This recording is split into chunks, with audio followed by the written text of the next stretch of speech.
Hello అండి అందరికీ. మనందరికీ తెలుసు జగన్మోహన్ రెడ్డి ముందు జగన్మోహన్ రెడ్డి రాష్ట్రాన్ని నాగం చేస్తుండు, రాష్ట్రాన్ని నాశనం చేస్తుండు, శ్రీలంకలకు దివాళాలు తీస్తుండు, దాదాపు 16 లక్షల కోట్ల అప్పు చేస్తుండు అని చెప్పేసి ఏదైతే టీడీపీకి సంబంధించిన అనుకూల ఛానల్లో చాలా పెద్ద ఎత్తున ప్రచారం చేసి 2024 ఎన్నికల్లో జగన్మోహన్ రెడ్డి ఓడిపోవడానికి, కూటమి పార్టీలు గెలవడానికి ఈ యొక్క ప్రచారాలు అయితే కారణమయ్యాయి. ఈవెన్ జగన్మోహన్ రెడ్డి ఓడిపోయిన తర్వాత కూడా 2024 ఎన్నికల్లో జగన్మోహన్ రెడ్డి ఓడిపోయిన తర్వాత కూడా రకరకాలుగా రిషికొండ ప్యాలెస్ అని చెప్పేసి, లడ్డూలో కల్తీ నెయ్యి జరిగింది అని చెప్పేసి, దీని అంతటికీ కారణం జగన్మోహన్ రెడ్డి. ఎక్కడ ఏ ఇష్యూ జరిగినా కానీ గత ప్రభుత్వంలో జగన్మోహన్ రెడ్డి లిక్కర్ స్కాము ఇవన్నీ కూడా చూస్తూ ఉన్నాం. అయితే ఇవన్నీ ఓకే, విమర్శలు చేయొచ్చు జగన్మోహన్ రెడ్డి మీద, కాదనలేము. కాకపోతే ఒక ఫన్నీ ఇన్సిడెంట్ జరిగిందనమాట. అదేంటి అంటే, మనందరికీ తెలుసు రీసెంట్గా వెలగపూడి దగ్గర ఒక భారీ బహిరంగ సభ ఏదైతే రాజధానికి సంబంధించి పునర్ప్రారంభ పనుల కోసం సాక్షాత్తు నరేంద్ర మోడీ గారు వచ్చి మరొకసారి రాజధాని పనులను పునర్నిర్మించడం జరిగింది. అయితే ఈ సందర్భంగా ఏదైతే సభ జరిగిన రెండో రోజు అక్కడ ఒక పెద్ద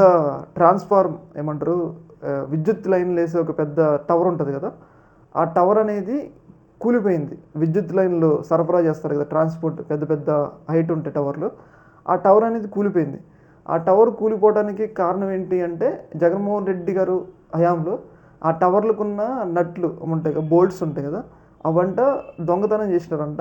అవి ఇప్పుడు కూలిపోయినాయి అంట. ఇప్పుడు ఇది ఎంత సిల్లీగా ఉందో చెప్పండి. ఇప్పుడు ఏదైనా ఒక విమర్శ చేస్తే దాన్ని మనం తీసుకునేటట్లు ఉండాలి, నమ్మేటట్లు ఉండాలి. ఎప్పుడో 10 నెలల క్రితం జగన్మోహన్ రెడ్డి గారి హయాంలో ఆ టవర్ల యొక్క నట్లు తీస్తే ఇప్పుడు ఆ టవర్ ఎట్లా పడుతుంది? అప్పుడే పడాలి కదా.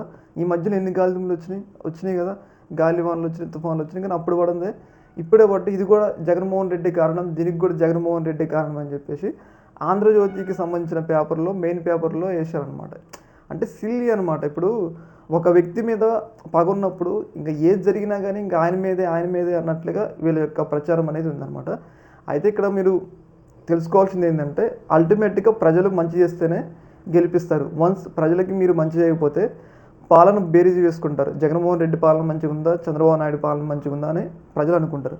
ఎవరు పాలన మంచిగా ఉంటే వాళ్ళకు ఓట్లేస్తారు, ఎంత ఫేక్ ప్రచారం చేసినా కానీ. అంటే ఇక్కడ ఏంటి అంటే, ఎప్పుడో నల్ట్లు ఒక టవర్కి బోల్ట్లు ఉన్నాయి, కానీ దానికి కారణం కూడా జగన్మోహన్ రెడ్డి అని చెప్పడం అనేది చాలా సిల్లీగా ఉంది. అది కూడా ఆంధ్రజ్యోతి పేపర్లో రావడం అనేది చాలా సిల్లీగా ఉందన్నమాట. ఈ యొక్క అంశంలో మీ యొక్క అభిప్రాయాన్ని కింద కామెంట్లో తెలియజేయండి. ఓకే, మరి థ్యాంక్ యూ.